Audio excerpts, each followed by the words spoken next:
wabarakatuh. Selamat pagi teman-teman semua. Bagaimana kabarnya hari ini? Alhamdulillah semuanya sehat ya. Pada kesempatan kali ini kita akan membahas materi tentang proses penyusunan perangkat pembelajaran. Sebelum memasuki proses penyusunan, apa sih itu perangkat pembelajaran?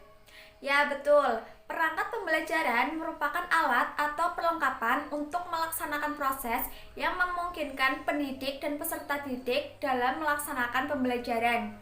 Perencanaan pembelajaran menjadi pegangan bagi guru untuk melaksanakan pembelajaran baik di kelas, laboratorium, maupun di luar kelas. Di sini saya akan menjelaskan tentang proses penyusunan RPP dan program semester. Langkah-langkah minimal penyusunan RPP diawali dengan mencantumkan identitas. Mencantumkan identitas terdiri dari nama sekolah, mata pelajaran, kelas, semester, kompetensi dasar, standar kompetensi, indikator, dan alokasi waktu. Hal yang harus diperhatikan yaitu RPP boleh disusun dalam satu kompetensi dasar. Standar kompetensi, kompetensi dasar, dan indikator harus dikutip dari silabus. Alokasi waktu diperhitungkan untuk pencapaian satu kompetensi dasar.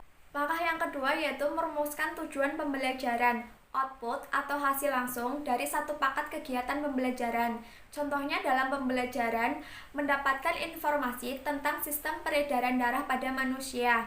Maka tujuan pembelajaran ini boleh salah satu atau keseluruhannya. Contohnya, yang pertama, peserta didik mendeskripsikan mekanisme peredaran darah pada manusia.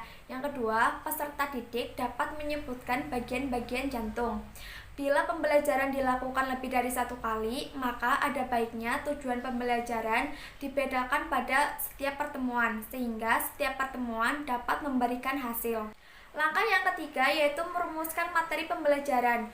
Untuk memudahkan penetapan materi pembelajaran dapat diacu dari indikator. Contohnya, indikatornya peserta didik dapat menyebutkan ciri-ciri kehidupan.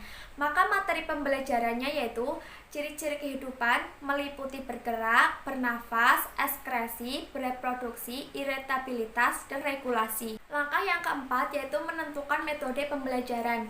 Metode yang digunakan dapat berupa ceramah, inquiry, observasi, tanya jawab, cooperative learning, or learning, dan sebagainya. Langkah yang kelima yaitu menetapkan kegiatan pembelajaran. Langkah-langkah minimal yang harus dipenuhi dalam setiap unsur kegiatan pembelajaran. Yang pertama yaitu kegiatan pendahuluan. Yang kedua yaitu kegiatan inti berupa eksplorasi, elaborasi, dan konfirmasi. Dan yang terakhir kegiatan penutup. Langkah yang keenam yaitu pemilihan sumber belajar. Pemilihan sumber belajar mengacu pada perumusan yang ada dalam silabus. Sumber belajar mencakup tentang sumber rujukan, lingkungan, media, narasumber, alat, dan bahan.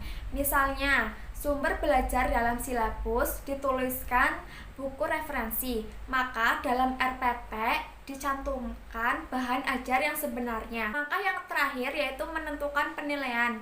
Menentukan penilaian dijabarkan atas teknik penilaian, bentuk instrumen, dan instrumen yang dipakai yang berisi rubrik penilaian. Itulah beberapa langkah proses penyusunan RPP.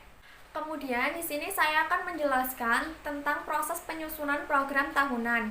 Langkah awal program tahunan yaitu menganalisis kalender pendidikan dan menyesuaikan kebutuhan berdasarkan ciri atau karakter unit satuan pendidikan. Langkah yang kedua yaitu memberi tanda untuk hari libur, permulaan tahun ajaran baru, pekan minggu efektif untuk belajar, dan jam efektif belajar pada setiap minggu.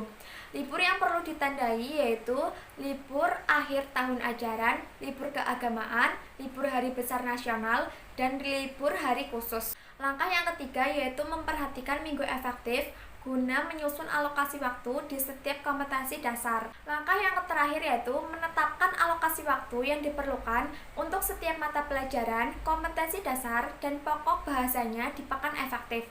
Sekian penjelasan dari saya terkait dengan proses penyusunan RPP dan program tahunan. Wassalamualaikum warahmatullahi wabarakatuh.